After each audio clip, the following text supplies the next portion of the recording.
kita pasti memikir, ya Allah kok rasanya repot, rasanya kok tidak enak. Lebih-lebih mungkin dari sisi ekonomi, dari apapun, kita semua terbatas. Yang mungkin dulu kita roha, bisa kemana-mana, ya enggak, kita belum bisa. Anggap ini adalah masa-masa kita, ya kita berat, masa-masa kita sulit. Tapi ingat barakallahu fikum, maka insyaallah ta'ala Allah akan ganti yang terbaik dan jalan kemudahan. Saya ja'alallah ba'da usri yusra, Allah akan menjadikan masa-masa sulit kita akan diganti oleh Allah masa-masa kemudahan, dan itu pasti. Bisa jadi yang hari ini sesuatu yang kalian tidak sukai, antum benci, akan memberikan kebaikan untuk yang ke depan. Bisa jadi ada sesuatu yang kalian sekarang suka dan antum senangi, maka akan memberi kebaikan untuk berikutnya. Allah Maha tahu apa yang kalian tidak tahu. Telitilah diri kalian, hitunglah diri kalian sebelum kalian nanti dihitung oleh Allah Taala. Jangan pandai menghitung, mengurai, menilai kekurangan orang, tapi kita tidak pandai menilai diri kita. Ini orang yang celaka. Nasallallahu salamah wal afiyah. فإن حاجوك فقل أسلمت وجهي لله ومن اتبعن وقل للذين أوتوا الكتاب والأميين أسلمتم فإن أسلموا فقد اهتدوا وإن تولوا فإنما عليك البلاغ والله بصير بالعباد.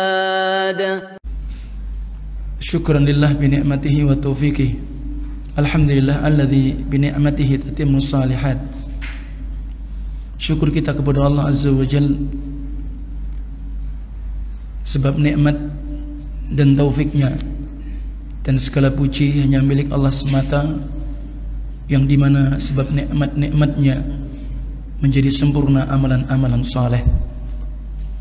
Sebagaimana kita hadir pada kesempatan malam hari ini atas takdir Allah Tabaraka wa Ta'ala,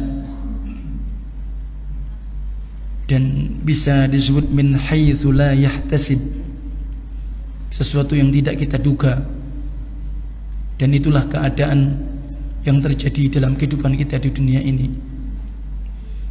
Yang jelas bahwa kita semua tidak ada yang tahu apa yang terjadi hari esok. Juga kita pula tidak ada yang tahu di mana kita akan diwafatkan oleh Allah.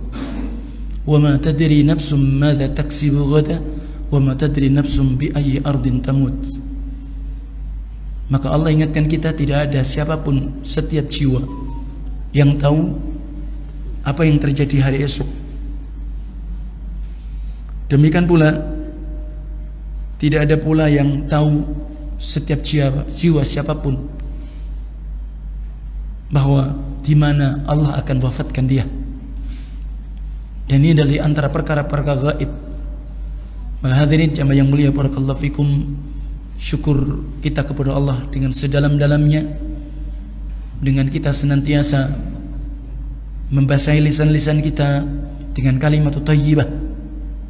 Kalimat thayyibah sebagaimana zikir kepada Allah, sebagaimana zikir pagi sore, maka itu di antara satu hisnul muslim, benteng bagi seorang muslim. Dan di dalamnya adalah zikir-zikir yang dibaca, yang diajarkan Rasulullah SAW, di mana agar kita dijaga dan diselamatkan Allah Taala dari bahaya-bahaya yang kita pula tidak tahu. Termasuk pula adalah sebagaimana keadaan kita pada hari-hari ini yang wallahu ta'ala alam juga kita tidak pula tahu. Nah, barakallahu fikum, kita tetap harus yakin dan kita harus berusaha tetap untuk husnudzon. Kita bersangka baik dengan keadaan apapun, terutama kita berhusnudzon kepada Allah Tabaraka wa Ta'ala. Yang jelas bahwa likulli syai'in biqadar, segala sesuatu itu ditetapkan dan ditentukan oleh Allah. Dan segala sesuatu ini ditakdirkan, ditetapkan oleh Allah. Allah yang telah menciptakan kita, Allah pula yang telah menciptakan perbuatan-perbuatan kita. Jadi manusia memang punya ikhtiar, manusia punya potensi, Manusia punya kemauan, keinginan. Tapi ingat bahwa kemauan, keinginan manusia tidak mutlak. Seluruh apa yang diinginkan pasti terjadi. Wa ma tasha'una illa ayyasha Allahu rabbul alamin. Apa-apa yang menjadi keinginan kehendak antum semua, maka tidak akan terjadi, tidak akan bisa terlaksana kecuali dengan apa yang Allah kehendaki, Rabb seluruh alam. Tapi kita punya keinginan, kemauan. Tapi ingat, jika keinginan kita keinginan yang baik, maka Allah cinta dan Allah ridha. Tapi kalau kita punya keinginan yang jahat dan buruk, Allah tidak akan pernah cinta dan ridha. Pasti akan diminta tanggung jawab di hadapan Allah Tabaraka wa Ta'ala. Maka hadirin jamaah yang mulia, barakallahu fikum, materi kita pada kesempatan malam hari ini, dan kita sudah cukup lama kita libur, sebagaimana kita juga maklumi. Yang pertama, berlakunya PPKM darurat. Kemudian berikutnya. Tentu hadirin jamaah yang mulia, di benak kita mungkin ada merasa kita tergelitik. Ini permainan apa gimana? Mungkin saja. Hadirin jamaah yang mulia, kita juga akan tetap harus berhusnudzon. Awal mungkin pertama itu akan karena memang meningkatnya kasus sebagaimana pandemi ini yang tidak bisa dibendung setelah ba'dal Idul Fitri. Ya, seperti itu. Terutama di Jawa, di DKI, Solo, Jogja. Ya, saya sendiri ini punya cucu nggak bisa jenguk. Padahal sudah keinginan mau cepat pengen pulang juga. Tapi ya qadarullah masyafa'al. Sehingga awal pemerintah ingin menerapkan lockdown itu atau PPKM itu dari ketika itu sampai justru tanggal sebagaimana akhir besok, mudah-mudahan 23 Agustus. Harapan kita nggak diperpanjang lagi. Tapi kalau itu langsung, waduh heboh. Tapi itu kebijakan pemerintah, wallahu a'lam. Andai kata mungkin ada unsur-unsur yang macam-macam, yaitu bukan ranah kita. Andai kata pula kemudian pandemi tidak berhenti-berhenti, wis macam-macam yang kita dengar, macam-macam yang kita buka, mungkin YouTube kita, Instagram kita, Facebook kita, wis macam-macam. Antara mana yang benar, mana yang salah, mana yang hoak, 11-12. Mumet kita. Ya atau tidak? Iya. Maka tadi jawabannya, Allah yang menciptakan antum, menciptakan perbuatan antum. Jika antum melakukan perbuatan yang jelek, yang buruk, andai kata, ini andai kata loh, saya juga nggak mampu menuduh, saya juga nggak punya bukti, ya kan? Andai kata itu sebuah kebijakan karena ada sebuah konspirasi, ya itu urusan dia. Laha ma kasabat wa 'alaiha maktasabat. Kalau antum melakukan perbuatan baik, ya pahala buat antum. Kalau antum melakukan sebuah makar, sesuatu perbuatan yang buruk, ya itu tanggung jawab antum di hadapan Allah. Seperti itu. Tapi kita tetap hadirin jamaah yang mulia, dan itu benar-benar dan bukan main-main. Saya ingin sebutkan, semoga Allah ampuni dosa beliau dan dirahmati. Saya punya teman, tadi saya baru kenang sama Pak Asbi. Teman saya namanya Pak Subagio, dulu mantan DPR dari P3. Teman saya, sahabat saya. Tapi memang karena pandemi lama saya nggak ketemu dia. Dan beliau masya Allah, podcastnya dipakai. Kemudian berita, ternyata beliau kemudian harus dibawa ke rumah sakit karena sudah tidak bisa bernafas secara baik. Dan qadar Allah masyafal, kalau tidak salahnya 10 hari tidak bisa dijenguk karena diisolasi, akhirnya wafat. Ya COVID. Terus pertanyaannya, masuk semua kalau rumah sakit itu COVID? Ya Anda juga nggak tahu. Antum juga bukan ahlinya meriksa, ya enggak? Ya sudah, enggak usah mumet lah. Ya kan? Ya sudah. Andai kata pun itu terjadi gimana pun, ya sudah, wallahu a'lam. Bahkan ya teman saya yang biasa ini, rombongan ini yang biasa nyotik, baru beberapa hari baru pulang.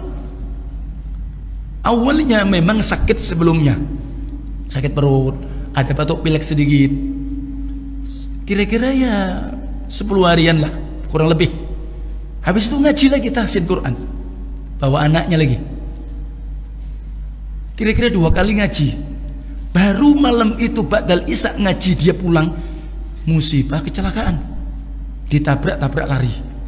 Akhirnya terjadi dislokasi, terjadi apa namanya ya di lututnya, ya dibilang posisi memang hasil rongsennya seperti itu, tulangnya ada yang menonjol, sehingga di rongsen hasilnya sudah tepat, dokter mengatakan harus operasi.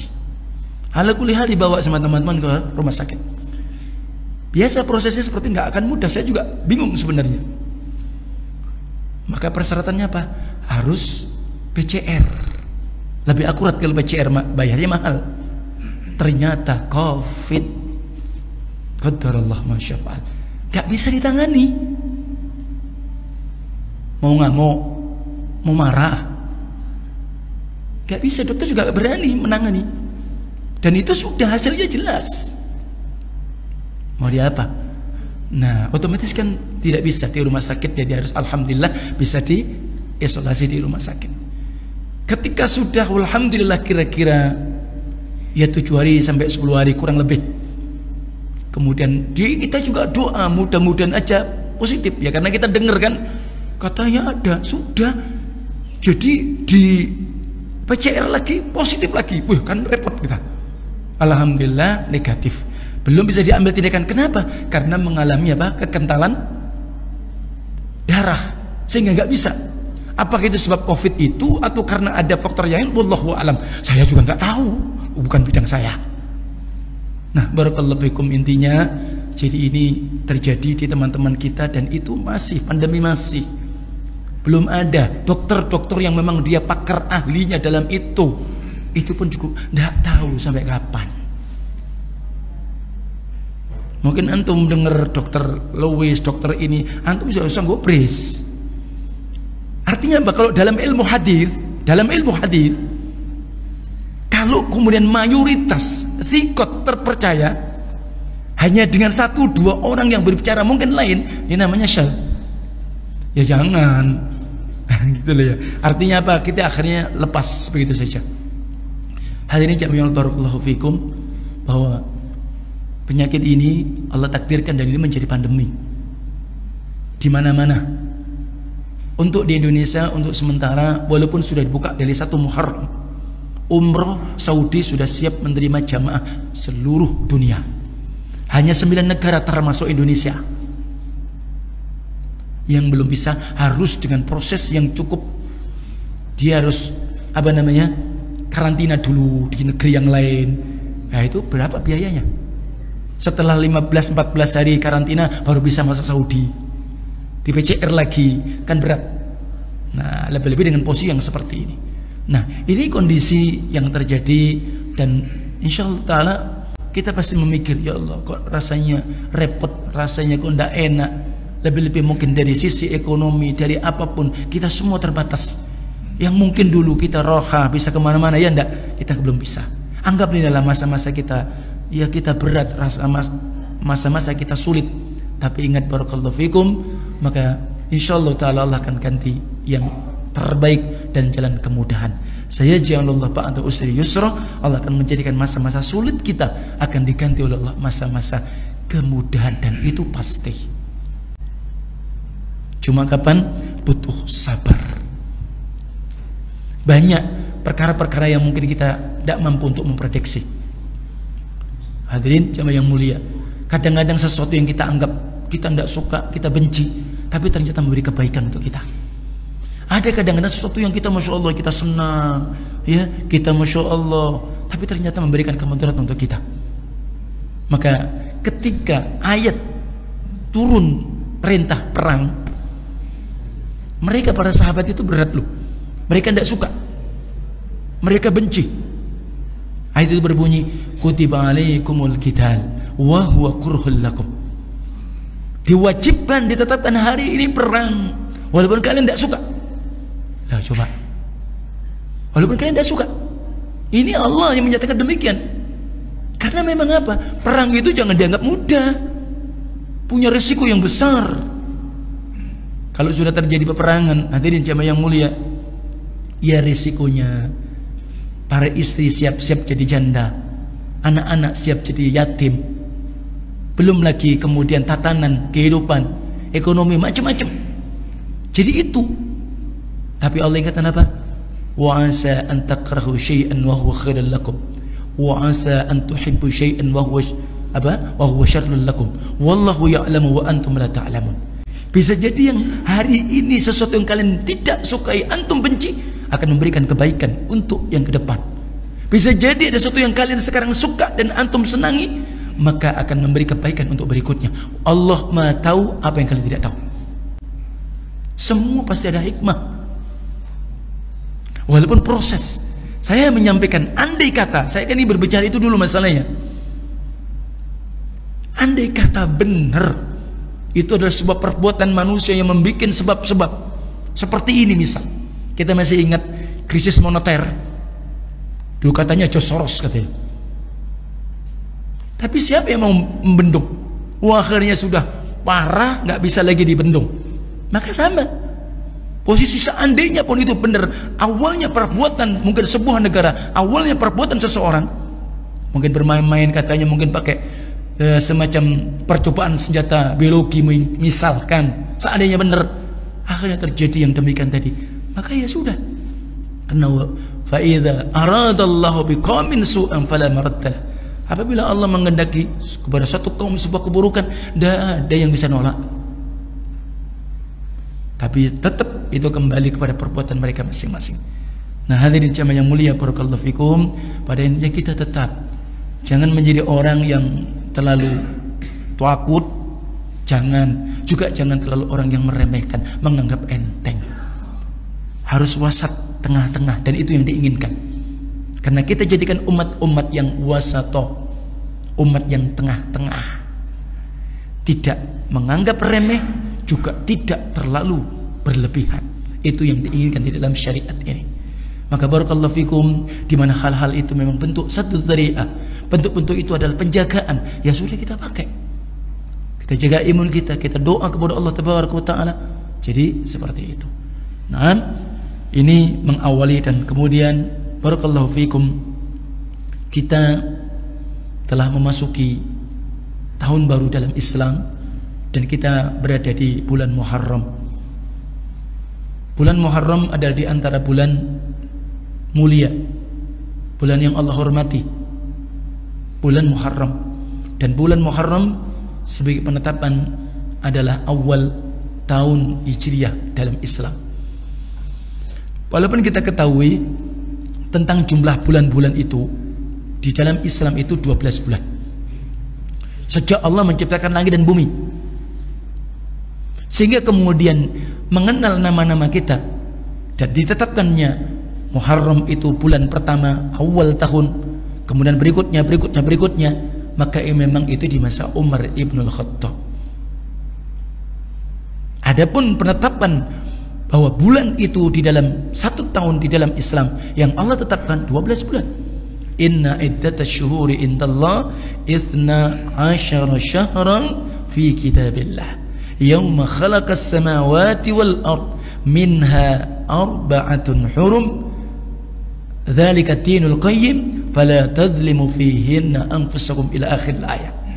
Sesungguhnya bilangan-bilangan, ya, bilangan-bilangan, jumlah-jumlah bilangan dalam satu tahun di dalam kitab Allah, dalam ketetapan Allah, dalam takdir Allah, sejak Allah menciptakan langit dan bumi 12 bulan. Di antara 12 bulan ada 4 bulan yang Allah muliakan. 4 bulan yang Allah muliakan. Kenapa disebut dengan 4 bulan yang Allah muliakan? Karena bertambahnya kemuliaan dan penghormatan bulan tersebut.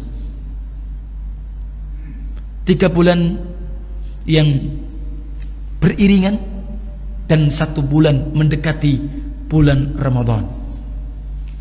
Bulan yang beriringan pertama Dzulqa'dah, yang kedua Dzulhijjah, yang ketiga Muharram, kemudian yang keempat bulan Rajab. Bulan Rajab antara Sya'ban dengan Ramadan. Ini hadirin jemaah yang mulia. Jadi ini, dan ini agama Allah yang lurus Dan jangan sekali-kali kalian melakukan kezaliman di bulan-bulan itu, terkhusus 4 bulan yang Allah muliakan. Jika kita melakukan kezaliman, tentu nilainya kezaliman itu maka lebih dahsyat di sisi Allah. Sebaliknya ketika kita melakukan amal-amal soleh, lebih mulia dan akan dilipat gandakan oleh Allah Tabaraka wa Ta'ala. Barakallahu fiikum. Akhir tahun di dalam Islam bulan mulia Dzul Hijjah. Awal tahun dalam Islam bulan mulia Muharram. Maka di sini diambil kesimpulan sebagaimana Al-Hafidz Ibnu Hajar Al-Asqalani Asy-Syafi'i rahimahullah, ternyata bahwa innamal a'malu bil khawatim. Hanya saja amal-amal kita tergantung akhir. Inilah hadirin jamaah yang mulia, kita pentingnya muhasabatun nafs. Pentingnya kita introspeksi diri. Kalau secara hitungan bilangan umur kita bertambah, tapi ingat jatah kita berkurang. Kenapa? Likulli ummatin ajal, kullu nafsin dha'iqatul maut, wa nabluukum bisyarri wal khairi fitnah wa ilayna turja'un. Likulli ummatin ajal, idza jaa ajaluhum la yastakhiruna sa'atan wa la yastaqdimun. Setiap jiwa akan mengalami kematian. Kami akan uji kalian, kadang kebaikan, kadang keburukan, kadang kebaikan sebagai uji coba. Kepada kami kalian dikembalikan. Masing-masing umat, masing-masing manusia telah ditetapkan waktunya. Berapa lama ya dia hidup di dunia ini ditetapkan sama Allah. Kalau sudah ajal, maka nggak bisa siapapun, apakah dia akan undur ataupun dia majukan. Karena itu sebuah ketetapan, ajal ketetapan kita. Maka cuma ada sebab-sebab. Seseorang ketika dia menuju ajal kematian itu, ada yang sakit. Dan sakitnya tentu macam-macam. Ada pula yang ketika dia itu datang ajal dia, kadang pula juga tidak sakit. Juga banyak hal yang terjadi yang kita ketahui, sehingga sakit hanya menjadi sebab, akan tetapi kematian adalah sebuah kemestian. Kalau orang sakit belum tentu dia mati, ya betul tidak? Ya kan? Kalau orang itu sakit belum tentu dia mati. Nah, jika kemudian dia berusaha berikhtiar, berobat, jika kemudian memang itu mendapatkan taufik dan sesuai dengan takdir Allah, oh berarti sembuh, berarti masih ada kesempatan, memang ajalnya belum habis. Jika kemudian dia sakit, dia sudah berusaha, dia sudah ikhtiar, berobat, Masya Allah cari dokter yang mungkin spesialis, tapi karena memang ajal, ya sudah habis, finish. Dokter pun sudah tidak bisa, ya sudah nggak bisa menentukan. Kadang-kadang dia mengatakan sakit ini divonis umurnya tinggal 4 bulan, ya, tapi ternyata memang belum ajal, ya panjang dia. Nah, jadi ini seperti ini. Dan saya ingin menyampaikan tentang bagaimana kekuatan dan mujarabnya air Zam-Zam. Karena memang pernah terjadi kisah seorang ibu, dia divonis oleh dokter, maka dia terkena kanker payudara stadium tinggi, stadium 4. Usianya hanya sekitar ya 1 bulan sekian. Nah, ya sudah, maka kemudian dia karena seorang muslimah, maka dia niat untuk umrah. Ngurus, alhamdulillah ada sisa waktu umrah. Ketika dia umrah, maka di Masjidil Haram dia hanya nangis saja, pokoknya nangis saja. taubat kepada Allah dan semisalnya.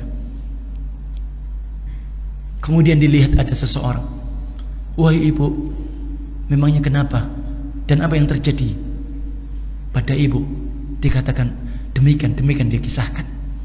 Maka seorang tadi yang melihat, maka dia katakan begini, wahai ibu, bukankah di kanan, di kiri dan di depan ibu ada sebuah air namanya air Zamzam, di mana Rasulullah bersabda, ma'u Zamzam lima syuribalah. Air Zamzam tergantung orang yang minumnya. Iya. Maka akhirnya dia setiap hari, setiap dia sholat, maka dia ambil air Zamzam dan dia berdoa, Allahumma shfi, Allahumma shfi, anta syafi. Ini doanya, minimal itu. La shifa illa shifa'uka shifa'u la yughadiru saqama. Minimal Allahumma shfi, Allahumma shfi. Bahkan kan ada bismillah, bismillah kan ada itu. Dia pegang, baca bismillah 3 kali, kemudian doa sampai 7 kali, minum dia air Zamzam. Masya Allah. Maka masa umroh pun habis. Ketika dia pulang, maka dia pula rongsen kembali. Masya Allah, ternyata kanker itu sudah tidak ada. Coba, manusia boleh menentukan. Manusia itu dengan ilmunya dia gak salah, ya kan? Kira-kira seperti ini. Tapi ternyata karena belum ajal, ya lanjut. Dia pakai sebab-sebab yang disyariatkan tadi, termasuk air Zamzam. Sama dengan orang sakit yang antum tahu, misalkan virus COVID ini, waduh berat. Lebih-lebih yang sekarang itu adanya apa namanya, COVID apa lagi nih, yang kalau kita pakai masker harus double itu, kan begitu injurannya kan, yang katanya diserang-serang perut, yang demikian, wah itu tambah ini. Jadi seperti itu, wah takutnya luar biasa. Akhirnya paranoid, apa istilahnya, berlebihan, paranoid ya. Jadi akhirnya berlebihan. Ya sudah, justru itu yang akhirnya apa? Semakin dia takut, ternyata takutnya bukan kepada Allah, takutnya pada sakit. Ya tambah berat dong. Ya enggak? Sama dengan orang ketika dia sakit. Udah, makanya kalau kita jenguk orang sakit, ya jangan cerita yang enggak. Ya enggak? Diberi semangat, ya kan? Minum obat. Jangan sampai ada kemarin orang sakit seperti antum, mood dia, la haula wala quwata illa billah. Ya sudah, langsung dia begini. Ya enggak benar. Ya, jadi mesti diberi semangat. Sudah Masya Allah. Dan saya alhamdulillah seperti itu. Sehingga Rasulullah SAW ketika dia jenguk, doa apa? La ba'sa tahurun insyaallah. Ini sebenarnya apa? Sugesti psikologis, doa. Cuma kita kadang enggak paham apa maksud Rasul. La ba'sa artinya enggak apa-apa. Jadi secara kemudian artinya psikologis, aku enggak apa-apa kok. Begitu. Tahur insyaallah. Pensuci, bersih jika Allah mengendaki, menjadi penghapus. Semangat dia. Jadi itu sebenarnya rahasia kenapa Rasul ketika menjenguk la ba'sa tahurun insyaallah, itu sugesti, doa. Ini hadirin jemaah yang mulia, sehingga oleh sebab itu ya ketika kita sakit apapun sudah jangan mikirnya yang macam-macam. Aduh mati aku. Lah siapa bilang kalau orang sakit mesti mati? Ya kan? Mestinya harus semangat. Makan, ya enggak? Makan, ya penting. Yang dulu diet, biasa nggak usah diet. Masih makan. Gitu kan? Iya, jadi sudah apa? Kembali. Banyak herbal, ya kan? Zanjabil, jahe, ya bisa kan? Apalagi temulawak, apa? Bismillah. Ini diantaranya. Di samping kita berdoa kepada Allah Tabaraka wa Ta'ala. Nah, barakallahu fiikum. Maka ini apa namanya, bahwa sebuah kematian, ketetapan ajal semua ditetapkan oleh Allah. Sekarang kemudian kita bagaimana bekal-bekal yang hendak kita persiapkan? Apa sebenarnya bekal yang harus kita perlu persiapkan? Ini penting. Hadirin jemaah yang mulia. Kalau Allah berfirman, dan ini sebenarnya ayat-ayat yang berkaitan tentang apa namanya, haji. Ketika orang mau berangkat umroh, ketika orang mau berangkat haji, wa tazawwadu fa inna khairaz zadi taqwa wattaquni ya ulil albab. Dan berbekalah kalian, dan tentu sebaik-baik bekal adalah takwa. wahai orang-orang yang ulul albab. Ini siapa ulul albab? Alladzina yadhkuruna Allah qiyaman wa qu'udan wa 'ala junubihim wa yatafakkaruna fi khalqis samawati wal ard. Rabbana ma khalaqta hadza batila subhanaka faqina adzabannar. Orang-orang yang memadukan antara zikir dan fikir. Orang yang tafakkur, orang yang seni zikir kepada Allah Tabaraka wa Ta'ala. Ini maka zikir, makna bahasa kita ingat. Zikir itu ingat. Tapi zikir itu ada dengan zikir bil lisan, ada zikir bil qalbi, ada zikir bil jawarih. Adapun zikir bil lisan tapi saya sebutkan. Tentu sebaik-baik zikir adalah tilawatil Quran wa tadabbur. Itu zikir. Maka nama Al-Quran az-zikr. Itu Al-Quranul Karim. Kemudian zikir-zikir yang syar'i, kalimat thayyibah. Kemudian zikir dengan gerakan apa? Salat. Salat untuk mengingatkan. Aqimis salata li dzikri. Tegakkan salat untuk mengingat aku. Dan itu prinsip hakikat kita salat, untuk ingat kepada Allah. Sehingga Allah akan menilai salat kita tergantung banyaknya kita ingat sama Allah. Maka Allah akan menerima salat seorang, ada yang 1/10, ya, ada yang demikian 1/20, ada yang separuh. Semua tergantung ingatnya dia kepada Allah. Kemudian apa? Zikir dengan hati. Dia menambah keimanan dia kepada Allah Tabaraka wa Ta'ala. Dengan dia kemudian tafakkur terhadap fenomena ayat-ayat kauniyah. Tidak ada yang sia-sia ketika Allah menciptakan apapun. Mungkin di benak kita nggak tahu kenapa Allah ciptakan pohon ini, kita nggak tahu, belum tahu di kita hikmahnya. Tapi itulah kebesaran Allah Tabaraka wa Ta'ala. Itulah bukti-bukti keberadaan Allah Tabaraka wa Ta'ala. Itulah bukti-bukti bahwa sesembahan kita yang sebenarnya adalah Allah Jalla Jalaluhu. Menambah iman dan semisalnya. Ini dan zikir kepada Allah termasuk di antara takwa di situ. Takwa. Jadi ulul albab termasuk tadi, dan ternyata ketika zikir kepada Allah itu orang yang takwa kepada Allah termasuk di dalam zikir. Karena makna takwa maka seperti doa yang Rasul ajarkan kepada sahabat, dibaca ketika habis sholat atau dibaca ketika posisi tasyahud akhir. Doa apa itu? Allahumma a'inni ala dzikrika wa syukrika wa husni ibadatik. Ini Allahumma a'inni ala dzikrika wa syukrika wa husni ibadatik. Ya Allah, tolonglah aku menjadi hamba-Mu yang senantiasa ingat kepadamu, zikir. Nah, tapi makna zikir yang tadi saya sampaikan. Dan ya Allah, tolonglah aku menjadi hamba-Mu yang senantiasa bersyukur akan nikmat-nikmat-Mu. Dan tolonglah aku ya Allah menjadi hamba yang memperbaiki ibadah kepadamu. Ini doa, ini dalilnya. Dan ketika kemudian sahabat Abdullah ibnu Mas'ud radhiyallahu anhu ditanya tentang makna ittaqullah haqqa tuqatih, apa tafsirnya? Ya, apa penjelasannya? Ittaqullah haqqa tuqatih, bertakwalah kalian kepada Allah dengan sebenarnya takwa. Allah kalian ingat, tidak kalian lupakan. Nih, Allah kalian taati, tidak kalian maksiati. Ya, tepat kan? Jadi Allah kalian ingat, tidak kalian lupakan. Kemudian Allah kalian taati, tidak kalian maksiati. Dan kemudian apa? Allah kalian syukuri nikmatnya, tidak kalian ingkari. Jelas? Jadi itu sehingga sebaik-baik bekal adalah takwa kepada Allah Azza wa Jalla.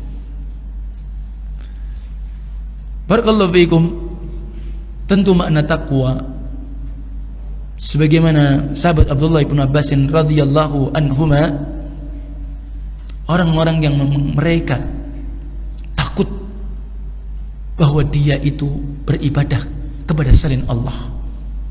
Dia takut kalau dia itu menyekutukan Allah, dan mereka hanya mengikhlaskan beribadah hanya kepada Allah. Itu orang yang bertakwa. Jadi ahlu tauhid. Sebenarnya orang yang disebut muttaqin adalah ahlu tauhid, bukan ahlu syirik. Dan kemudian orang yang bertakwa, kalau kemudian itu yang disebut oleh Talaq Ibnu Habib dalam kitab Jami'ul Ulum wal Hikam Imam Ibnu Rajab, ya, anta amala bi ta'atillah ala nurin minallah tarju thawab Allah, wa anta tatruka bi ma'siyatillah ala nurin minallah takhafu iqab Allah. Takwa adalah ketika kalian melakukan sebuah ketaatan, maka kalian lakukan ketaatan itu di atas ilmu, di atas dalil, dan kalian lakukan karena kalian berharap akan pahala dari Allah.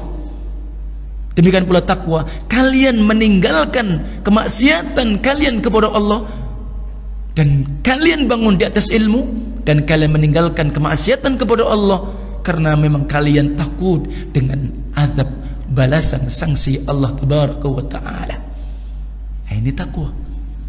Maka hadirin jamaah yang mulia, kadang dalam kehidupan kita, kalau di Indonesia ini ada namanya baju takwa. Saya tidak tahu ini gimana asal usulnya, saya nggak tahu. Ya enggak? Iya. Maka padahal di sana kalau hanya sekedar pakai baju takwa tetapi dirinya tidak dihiasi dengan nilai-nilai takwa, maka seperti orang telanjang. Sebagaimana disebutkan juga di dalam syarah kitab Bulughul Maram, al-mar'u idza lam talbas bit-tuqa tajarruda uryanan wa in kana labisan. Seseorang itu hakikatnya telanjang kalau dia tidak berpakaian pakaian nilai-nilai takwa kepada Allah. Walaupun mungkin dia pakai baju takwa. Jadi kalau sekedar bajunya baju takwa, ya belum disebut takwa. Tapi yang dimanakan baju takwa, makanya disebut dalam ayat walibasut taqwa dzalika khair. Ada memang, dan pakaian takwa itulah yang terbaik. Tapi dimaksudkan apa tadi? Jadi di samping ketauhidan dia, demikian pula apa tadi? Ketaatan dia, demikian pula dia menjauhi maksiat kepada Allah tabaraka wa ta'ala. Nah, hadirin jamaah yang mulia, juga sebagai ayat muhasabah disebutkan Allah di dalam surah Al-Hasyr,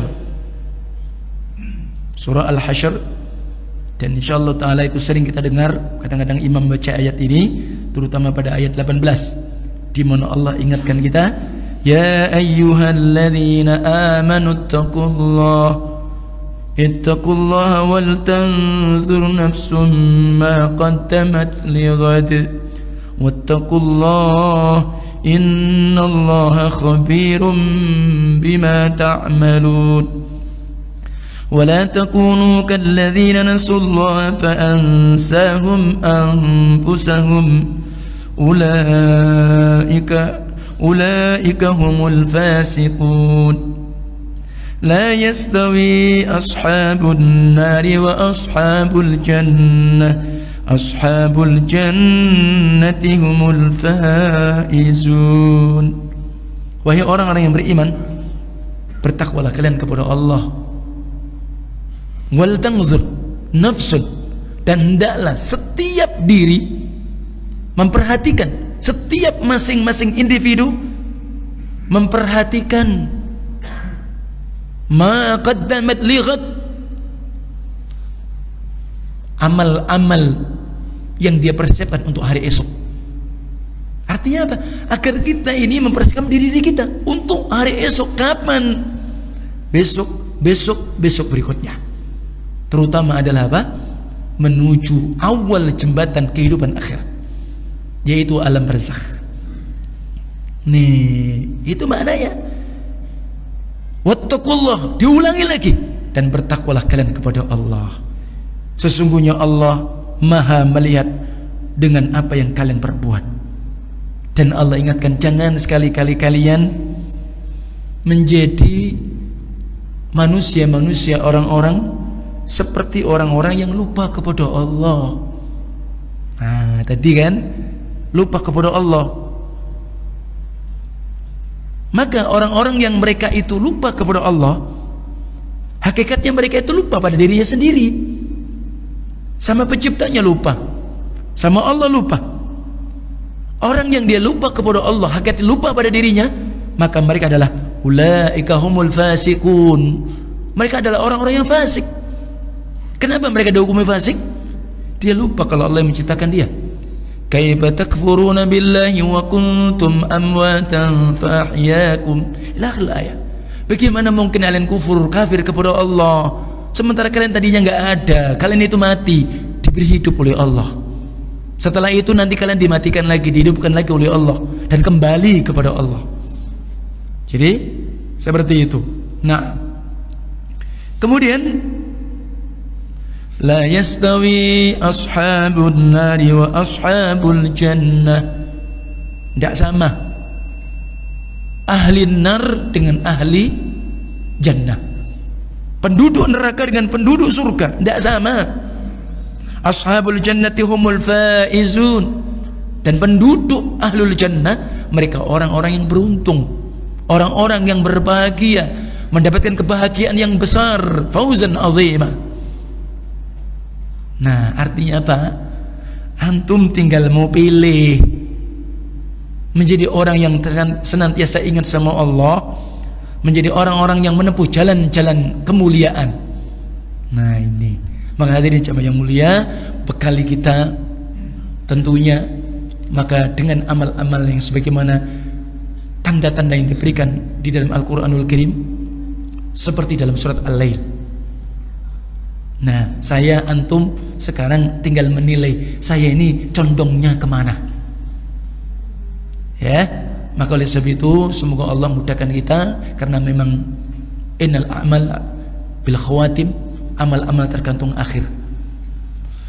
Fa amma man a'ta wattaqa wa saddaqa bil husna fasanuyassiruhu lil yusra wa amma man bakhila wastaghna wa kadzdzaba bil husna fasanuyassiruhu lil usra. Barang siapa yang suka memberi kebaikan, wattaqo dan bertakwa, beriman dengan hari pembalasan, maka Allah akan mudahkan jalan menuju jalan kebaikan. Kata Rasulullah, ini tanda orang-orang min ahli sa'adah, tanda orang yang bahagia. Tapi sebaliknya ayat, siapa yang bakhil, pelit, medit, ya, wastaghna, merasa cukup, tidak mau merubah diri, lebih baik mendustakan hari pembalasan, maka kata Allah apa? Fasanuyassiruhu lil usra, kami pun akan arahkan jalan yang sulit. Ini tanda orang yang akan merugi. Maka barakallahu fikum, bagaimana saya dan antum, hasibu qabla an tuhasabu, telitilah diri-diri kalian, hitunglah diri-diri kalian sebelum kalian nanti dihitung oleh Allah Tabaraka Ta'ala. Jangan pandai menghitung, mengurai, menilai kekurangan orang, tapi kita tidak pandai menilai diri-diri kita. Ini orang yang celaka. Nasallallahu salama wal afiyah. Semoga bermanfaat. Sekali lagi Rasulullah juga berdoa, Allahumma hasibni hisabi yasira, Allahumma hasibni hisabi yasira. Ya Allah, permudahlah hisabku dengan hisab yang termudah. Tentang makna hisab di sini insyaallah taala semua kita akan bahas pada pertemuan berikutnya insyaallah, jika Allah memberikan kemudahan dan memberikan izin. Wassallallahu ala nabiyina Muhammad wa akhiru da'wana alhamdulillah ya rabbil alamin. Cukup? Ada pertanyaan kira-kira?